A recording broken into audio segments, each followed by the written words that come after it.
அன்புள்ளம் கொண்ட விஎஸ்டோ டிவி நேர்களே வணக்கம். திருவரங்கம் ஸ்ரீ ரங்கநாத துணையுடனும் பழனி ஸ்ரீ பாலதண்டாயுத பழனி அருளுடனும் நான் உங்கள் ஜோதிடர் வெங்கடேஸ்வரன். இப்ப நம்ம எதை பத்தி பார்க்க போறோம்னா குரு பெயர்ச்சி பலன்களை பத்தி பார்க்க போறோம்.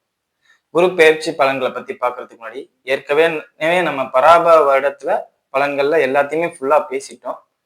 இருந்தாலும் குரு பெயர்ச்சி ஆகுறதுனால பொது பலன்கள் உலக ரீதியா என்னென்ன நடக்கும் அப்படிங்கிறத பார்த்தோம்னா, இந்த 0 டிகிரிக்கு வெஸ்ட்ல இருக்கு பாத்தீங்களா, அதாவது லாட்டிடியூட் லாங்கிடியூட்னு ரெண்டா பிரிப்போம் நம்ம பூமத்திய ரேகையே. அதுல லாங்கிடியூட்ல வெஸ்ட் சைட்ல இருக்கும் பாத்தீங்களா, 0ல இருந்து வெஸ்ட் சைடு, இந்த நாடுகள் முழுக்க பெரும் அளவு பாதிக்கப்படும். இன்னொன்னு சொல்ல போனா உள்நாட்டு யுத்தங்கள் வர்றது, அதே மாதிரி கடல் சீற்றங்களால் நிறைய இடங்கள் பாதிக்கப்படுறது, இந்த மாதிரி பல விஷயங்கள் நடக்கும். இதுக்கு அப்படியே ஆப்போசிட்ல ஈஸ்ட்ல நடக்கும். எப்படி இரவு பகல்னு வச்சிருக்கோம், அது மாதிரி 0க்கு இந்த பக்கம் வெஸ்ட் சைடு ஃபுல்லா கடுமையான பாதிப்புகளையும், 0க்கு இந்த பக்கம் ஈஸ்ட் சைடு ஃபுல்லா சூப்பரா இருக்கும், நல்லா செழிப்பமா வரும். அப்ப நம்ம எல்லாம் ஈஸ்ட் சைட்ல தான் இருக்கோம், இந்தியாவெல்லாம். அப்ப நமக்கு நல்லா இருக்கும் அப்படிங்கிறதே சொல்லலாம். இந்த காலகட்டத்துல குறிப்பா அமெரிக்கா போன்ற நாடுகள்ல சில உள்நாட்டு யுத்தங்கள் கடுமையாக வளரும். நம்ம ஏற்கனவே இதுவரை நடந்த வரலாற்று பதிவுன்னு பார்த்தா சிவப்பர் கருப்பர் அப்படிங்கிற ஒரு பிரச்சனை நடந்திருக்குங்கிறோம். இது இல்லாம புதிய புதிய பிரச்சனைகள் வரலாம் அப்படிங்கிற ஒரு அமைப்பும் இருக்கு.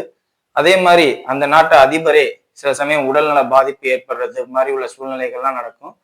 சோ அந்த நாட்டுக்கு இந்த மாதிரி சூழ்நிலைகள் நடக்கும்போது இங்க பார்த்தோம்னா புதிய மாற்றங்கள், புதிய திருப்பங்கள். நம்ம ஏற்கனவே கூட சொன்ன மஞ்சள் கொடியுடைய கட்சி தான் ஜெயிக்கும் அப்படிங்கிறத பராபவரோட பலன்கள்ல ஏற்கனவே சொல்லியிருக்கோம். நம்ம வேணா நம்ம வீடியோல போட்டுருலீங்க, நம்ம வீடியோஸ்ல போய் பாருங்க. சோ இது மாதிரி இங்க நல்ல ஆட்சி நடக்கும். வைகாசி 18க்கு பின் தான் அது தீர்மானம் ஆகும். அதுக்கு முன்னாடியே தீர்மானம் ஆனாலும் அது கொஞ்சம் இழுபறியிலேயே போய்கிட்டு இருக்க மாதிரி தான் இருக்கும் அப்படிங்கிற மாதிரி சொல்லியிருக்கான். சோ வைகாசி 18க்கு அப்புறம் உங்களுக்கு குரு பெயர்ச்சி ஆனதுக்கு அப்புறம் இங்க தமிழகத்திலே நிறைய மாற்றங்கள் இருக்கும் அப்படிங்கிறத சொல்லலாம். அதே மாதிரி ஐடி செக்டார்ல இருக்கிறவங்க ரொம்ப கவனமா இருங்க. வேலை சம்பந்தப்பட்ட அமைப்புகள்ல நிறைய பாதிப்புகள் வர்ற மாதிரி அமைப்புகள்ல இருக்கும். சொந்த ஊருக்கே போய் வேலை செய்யணும், வெளிநாட்டுல வேலை பார்க்குறவங்க, ஐடி செக்டர்ல வேலை பார்க்குறவங்க, ஊரை விட்டு வெளியில போய் வேலை பார்க்குற அனைவருமே திரும்ப ஊருக்குள்ள வர்ற அமைப்புகளை ஏற்படுத்தும் இந்த உச்சகுரு. ஏன்னா உச்சகுருனாவே மதிப்பு, மரியாதை, அங்கீகாரத்தோட வாழக்கூடிய அமைப்பு.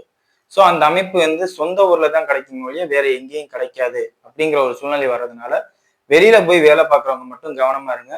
அதே மாதிரி அமெரிக்கன் ரிலேட்டட் அந்த ஈஸ்டுக்கு இந்த பக்கம் சொன்னால வெஸ்ட், 0ல இருந்து வெஸ்ட் சைட்ல உள்ள கம்பெனிஸ்ல இன்வெஸ்ட்மெண்ட் பண்ணியிருக்கவங்க, ஷேர் மார்க்கெட்ல இன்வெஸ்ட்மெண்ட் பண்ணியிருக்கவங்களா இருந்தா கொஞ்சம் கவனமா இருங்க. பேக்கப் ஆப்ஷன் எடுத்து வச்சுக்கோங்க.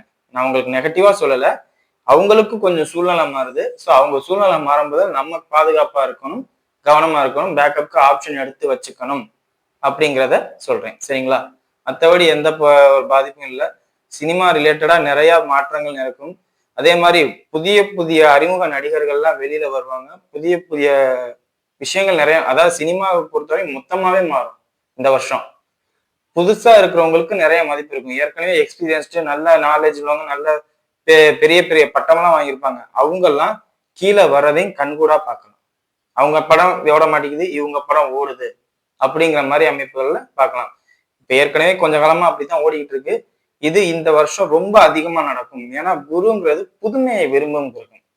ஏற்கனவே இருக்கிறத கொஞ்சம் கட் பண்ணிட்டு புதுமையா கொண்டு வரலாம். அதுவும் இல்லாம சனியும் குருவோட வீட்டுல இருக்கிறனால பழசை தூக்கி எறி, புதுசை கொண்டு வா அப்படிங்கிறதே அமைப்பை கொண்டு வரும். பழசை புதுசாக்குற மாதிரி அமைப்பெல்லாம் கொண்டு வரும். ஸோ இதுக்கெல்லாம் முக்கியத்துவம் கொடுப்பாங்க அப்படிங்கிறத சொல்லலாம். ஸோ சினிமா ஆர்டிஸ்டா இருக்கிறவங்க இந்த வருஷம் தைரியமா உங்கள் தேவைகளை நீங்க எதிர்பார்க்கலாம் அப்படிங்கிறத சொல்லலாம். இது பொது பலன். இப்ப வாங்க 12 ராசிகளுக்கும் எப்படி இருக்கும் அப்படிங்கிறத பார்ப்போம். மிதுன ராசி அன்பர்களே, ராசிக்கு 2ஆம் இடத்தில் உச்ச குருவாக செயல்படுகிறார். இது உண்மையிலே 2 விஷயத்தை குறிக்கும். அதிகப்படியான பணம் நம்ம கைக்கு வரணும். அது நம்ம பணமா இருக்கணும்னு கூட அவசியம் இல்லை, பிறருடைய பணமாக கூட இருக்கலாம். அதிகப்படியான பணம் நம்ம கையில புரளும் அப்படிங்கிறத சொல்லலாம். 2வது, கோயில் சம்பந்தப்பட்ட விஷயங்கள நம்ம பேச்சு எடுபடும். கோயில் நிர்வாகம், தர்மகர்த்தா பொறுப்புக்கு நம்மளை உட்கார வைப்பாங்க அப்படிங்கிறத சொல்லலாம். ஏன்னா குரு உச்சமாயிட்டாவே நமக்கு எந்த இடம் முதல்ல பார்க்கணும், ராசியில குரு இருந்தாலும், ராசிக்கு 2ஆம் இடத்துல குரு இருந்தாலும், அந்த கோயில்ல முடிவெடுக்கக்கூடியவர்களாக மாறுவார்கள் அப்படிங்கிறது தான் யதார்த்தமான உண்மை. ஏன்னா ராசியில குரு இருந்தா நம்மளே அந்த ஆளாயிரும். 2ஆம் இடத்துல குரு வர்றதுனால தர்மகர்த்தாவே இருந்தாலும் அவங்க பேச்சு கேட்க மாட்டாங்க. உங்க பேச்ச கேட்பாங்க. ஏன்னா உங்களுக்கு 2ல குரு. அதுவும் எப்படிப்பட்ட குரு? உச்ச குரு. அப்படிங்கும்போது உங்களுக்கு எந்த மாதிரியான சிறப்பான அம்சமா இருக்கும்னு நீங்க பாருங்க. ஆரம்பிக்கும் போதுல நல்லா இருக்கும். இடையில சிறு சிறு கஷ்டங்களை பார்ப்பீங்க. அந்த முடிவுகள் தவறா எடுத்துட்டோமோ, அவசரப்பட்டு வார்த்தைகளை விட்டுட்டோமோ, அந்த வார்த்தையை விட்டனால தானே நம்ம இந்த இடத்துல அதாவது கஷ்டப்பட மாட்டீங்க. அந்த வேலையை நம்ம செஞ்சு கொடுக்கணுங்கிற ரெஸ்பான்சிபிலிட்டிஸ் பொறுப்பு ஏத்துக்குவீங்க. இது கண்டிப்பா ஆனி மாசத்துல நடக்கும். ஏன்னா குரு உச்சமாயி தான் சொன்ன வார்த்தையை காப்பாற்ற வேண்டும் அப்படிங்கிற ஒரு கட்டாயத்தை கொடுக்கும். அந்த பொறுப்பை எடுத்துக்கணும்னா ஆனி மாசம் வரணும் அதுக்கு. ஏன்னா சூரியன் ராசிக்குள்ள வரும்போதில் தான் அவசரப்பட்டு வார்த்தையை விட்டுட்டு அந்த வேலையை நம்ம முடிச்சு கொடுத்தே ஆகணும், இல்லாட்டி கௌரவம் போயிடும், பாலா போயிடும் அப்படிங்கிற அமைப்பு வரும். ஸோ ஆனி மாசத்துல உங்களுக்கு இந்த மாதிரி ஒரு சூழ்நிலை வரும், ஆடியில இந்த மாதிரி ஒரு சூழ்நிலை வரும் அப்படிங்கிறத இப்பவே சொல்லிடுறேன். அந்த சூரியன் குரு சேரும் போதையும் சூரியன் ராசியில வரும்போது இந்த மாதிரி தன்மைகள் நடக்கும். அதாவது 2 மாசத்துக்கு அப்புறம் நடக்க போற பிளானே இப்பயே சொல்லுவேன். இந்த இடத்துலதான் குரு உங்களை லாக் பண்ணுவாரு. சொன்ன சொல் வார்த்தையை காப்பாற்றணும். எவிடன்ஸ் ரிலேட்டடா, அதாவது நீங்க சொன்னடா டாக்குமெண்டடா எழுதி வாங்கி வச்சிருப்பாங்க, இல்லாட்டி ரெக்கார்ட் பண்ணி வச்சிருப்பாங்க. எது வேணாலும் நடக்கலாம். ஸோ அந்த மாதிரி சொன்னதை காப்பாற்றணும், நம்ம மான மரியாதை போயிடும் அப்படிங்கிற பயம் உருவாக்கும் அப்படிங்கிறத சொல்லலாம். ஸோ வார்த்தைகளை பேசுவதற்கு முன்பு ரொம்ப நிதானமா யோசிச்சு ஆலோசனை பண்ணி அப்புறம் பேசுறது சிறப்பு. இல்லாட்டி வாக்குறுதியை கண்டிப்பா நீங்க நிறைவேற்றுவீங்க. நிறைவேற்ற மாட்டீங்கன்னு சொல்லல, நிறைவேற்றுவீங்க. ஆனா அந்த நிறைவேற்றுறதுக்கு நிறைய சங்கடங்கள், மனச்சோர்வு நடக்கும் அப்படிங்கிறத சொல்லணும். சரிங்களா? கண்டிப்பா புரட்டாசிக்கு மேல அதிசாரம் போகும் பாத்தீங்களா, சிம்மத்துக்குள்ள போகும் பாத்தீங்களா, பூமி வாங்குற அமைப்பு, கார் வாங்குற அமைப்பு, கால்நடை வாங்குற அமைப்பு, அதாவது 12ஆம் இடம், நாளுக்கு 12ஆம் இடத்துல போகும்போதுல எல்லாம் விரயம் செய்வாங்கன்னு சொல்லுவாங்க. ஆனா உங்களுக்கு வாங்குவீங்க. அது ரிலேட்டடா பணத்தை கொடுத்து வாங்கி வச்சுக்கீங்க, ஒரு இன்வெஸ்ட்மெண்ட் மாதிரி. அந்த மாதிரி நடக்கும். ஸோ இது எல்லா வகையிலும் பிளஸ் லாபகரமான அமைப்பை கொடுத்து உங்கள் சமுதாயத்தில் பொருளாதார ரீதியாக தனி மனிதத்துவமா இல்லை, உங்க ஃபேஸ் அப்பியரன்ஸ் காலம் முடிஞ்சிருச்சு, ஃபேஸ் அப்பியரன்ஸ்க்கு காலம் முடிஞ்சிருச்சு. பொருளாதார ரீதியாக இந்த மனிதர் மாமனிதர் அப்படின்னு பேசுற அளவுக்கு ஒரு சூழ்நிலை நடக்கும். வாக்குறுதி கொடுத்தா காப்பாத்துவாரு அப்படிங்கிற ஒரு பேர் கிடைக்கும் உங்களுக்கு அப்படிங்கிறத சொல்லலாம்.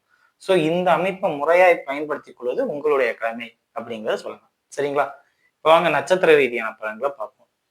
மிருகசீட நட்சத்திரக்காரர்கள். மிருகசீட நட்சத்திரக்காரர்களை பொறுத்தவரையும் பிறருக்காக உழைக்கிறவங்க தான் நீங்க. தன்னை பத்தி யோசிக்காம அடுத்தவங்களை பத்தி யோசிச்சு வாழ்றவங்க, அவங்களுக்காண்டியே எல்லாத்தையும் செய்யறவங்க. ஸோ இந்த அமைப்புல இருக்கிறவங்க என்ன செய்வீங்க இந்த நேரத்துல? வாக்குறுதியை கொடுத்துட்டு அவங்களுக்காக போராடி எல்லா துன்பங்களையும் தீர்த்து வைப்பீங்க. பிறருக்கு துன்பங்களை தீர்த்து வைப்பீங்க அப்படிங்கிறத சொல்லலாம். பிறருக்காக ஓடுறதுல துணிச்சல் அதிகமா இருக்கும். குழந்தை சம்பந்தப்பட்ட விஷயங்கள்ல ஆதாயம் இருக்கும். குழந்தைகளால் பேருண்டு. உங்களுக்கு மட்டும்தான் குழந்தைகளால் பேருண்டு. 5ஆம் இடத்துக்கும் குருவுக்கும் சம்பந்தமே இல்லாம இருக்குமே, அது எப்படியா குழந்தைகளால் பேருண்டு அப்படின்னு கேட்பீங்க நீங்க. குரு 5க்கு 10ஆம் இடத்துல உச்சமாக. அப்போ உங்க பிள்ளைங்க 40 வயது 50 வயதை கலந்தவங்க பிள்ளைங்க வேலைக்கு போற அமைப்பு, இல்ல ஸ்கூல்ல நல்ல காலேஜ்ல இருந்து கேம்பஸ் இன்டர்வியூ போற அமைப்பு, இதெல்லாம் பண்ணுவாங்க. உங்க குழந்தைகள் அந்த மாதிரி அந்த வேலைக்கு போற அமைப்புல இருக்கிற ஸ்டேஜ்ல இருப்பாங்கல்ல வயசு பிள்ளைங்க, அந்த அமைப்பு நடக்கும். அதனால பிள்ளைகளால் பேர் எடுப்பீங்க. பெரிய கம்பெனில பிளேஸ் ஆகுறாங்க, அது உங்களுக்கு தானே பேரு. இந்த மாதிரி அமைப்புகள் நடக்கும். சரிங்களா? அதே மாதிரி பூமி அமைப்பு வாங்குறது, சொத்து சம்பந்தப்பட்ட அமைப்புகள், வாகனங்கள் சம்பந்த அமைப்புகள், இதெல்லாம் பரிபூரண அருளோட இருக்கு. ஸோ எல்லாமே நல்லா இருக்கும். ஆணி கடைசிக்கு மேல, சின்ன சொல்ல போனா ஆடிக்கு மேலேயே வெளிநாடு சம்பந்தப்பட்ட அமைப்புகளை ஏற்பாடு பண்ணீங்கன்னா சிறப்பா வேலை நடக்கும் அப்படிங்கிறத சொல்லலாம். சரிங்களா? அடுத்தது திருவாதிரை நட்சத்திரக்காரர்கள். திருவாதிரை நட்சத்திரக்காரர்களை பொறுத்தவரையும் நட்சத்திராதிபதி ராகு 9ல இருக்காருங்கிறத ஞாபகத்துல வச்சுக்கணும். அந்த 9க்கு 6ல் குரு உச்சமாகிறார். அப்படிங்கும் போதுல செய்த தவறுகள் அனைத்தும் வெளியே வரப்போகுது. ஆரம்பத்துல சூப்பரா இருக்கும், போக போகதான் வேணா ஆரம்பிக்கும் அப்படிம்பாங்கல்ல, அந்த அமைப்பு. முடிஞ்ச அளவுக்கு ஊரை விட்டு வெளியில போய் சம்பாதிக்கிறதுக்குள்ள ஏற்பாடு பண்ணுங்க. வெளிநாட்டுல வேலை பார்க்குறவங்களுக்கு சிறப்பா இருக்கும். வெளிநாட்டுல வேலை பார்க்குறவங்களுக்கு மட்டும்தான் சிறப்பா இருக்கும். மற்ற யாருக்கும் அந்த அளவுக்கு பெருசா நல்லா இருக்குன்னே சொல்ல மாட்டேன். திருவாதிரை நட்சத்திரக்காரர்கள் ஊரை விட்டு வெளியில போய் சம்பாதிச்சவங்களுக்கு நல்லா இருக்கும். மெடிக்கல் துறையில இருக்கிறவங்களுக்கு சூப்பரா இருக்கும். ஏன்னா ராகுக்கு 6 முதல் 6 12 சூப்பரா இயங்கும். நல்ல சம்பாத்தியம், முறையான சம்பாத்தியம் இருக்கும். மெடிக்கல் சீட் இப்ப குழந்தைங்க மெடிக்கல் சீட் நீட் எக்ஸாம் எழுதியிருக்காங்க, மெடிக்கல் சீட் கிடைக்குமான்னு கேட்டா 100% வாய்ப்பு இருக்கு. ஜனனகால ஜாதகத்தில் கேது நல்லா இருந்து லக்கணத்துக்கு 10ஆம் இடத்துக்கும் தொடர்பு பெற்று இருந்து குருவோட தொடர்பு இருந்து இப்ப குரு உச்சமாகும் போதுல அந்த மாதிரி அமைப்புகள் கிடைக்கும் அப்படிங்கிறத சொல்லலாம். சோ ஜனனகால ஜாதகத்துல கேது முக்கியம். இப்ப குரு உச்சமாகிறது அந்த பிளஸை கொடுக்கும், டாக்டர் ஆக வைக்கும் குழந்தைகளை அப்படிங்கிறத சொல்லலாம். சரிங்களா? மற்றபடி எந்த ஒரு பாதிப்பும் இல்லை.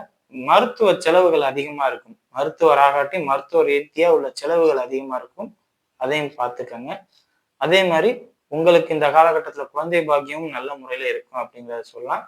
பிறர் செய்த தவறுக்கு நீங்க போய் சிறைவாசம் அனுபவிக்கிற அமைப்புகள்லாம் இருக்கு. ஸோ கொஞ்சம் கவனமா, யார்கிட்ட இருந்தாலும் கவனமா, ரொம்ப கவனமா. இதெல்லாம் ஐப்பசி மாசத்துல அந்த குரு அதிசாரம் வாங்குவார் பார்த்தீங்களா, சிம்மத்துக்கு வருவார் பார்த்தீங்களா, அப்ப நடக்கும். பிறர் செய்த தவறுக்கு நீங்க சிறைவாசம் அனுபவிக்கணும் அப்படிங்கிற அமைப்பு. சொன்ன வாக்குறுதியால அதை காப்பாற்றணுங்கிறதுக்காண்டி மாட்டிக்குவீங்க. ஆசைகள் நிறைவேறிடுச்சு அப்படிங்கிறதுனால மாட்டிக்கிறது. ஸோ லாக் ஆவீங்க.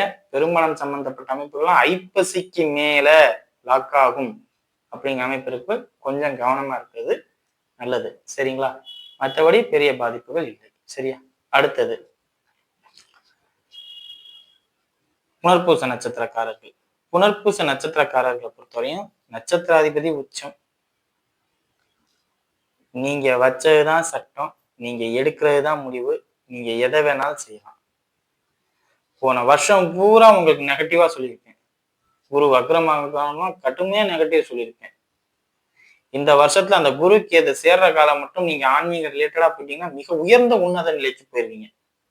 ஆன்மீக ரிலேட்டடா எப்படின்னா சார், ஒரு சபரிமலைக்கு மாலை போட்டு போறது, இல்ல கோயில் சார்ந்த பணிகளை பாக்குறது, அறநிலையத்துறையில ஏதாவது ஒரு சமூக பணி மாதிரி செய்யறது, இந்த மாதிரி சின்ன விஷயம் பண்ணாலும் அது உயர்ந்த உன்னத நிலைக்கு கொண்டு போகும். பல பேரை வாழ வைக்க போறீங்க நீங்க. பல பேர் உங்களால் வாழ்ந்தார்கள் அப்படிங்கிற ஒரு பேர் எடுப்பீங்க.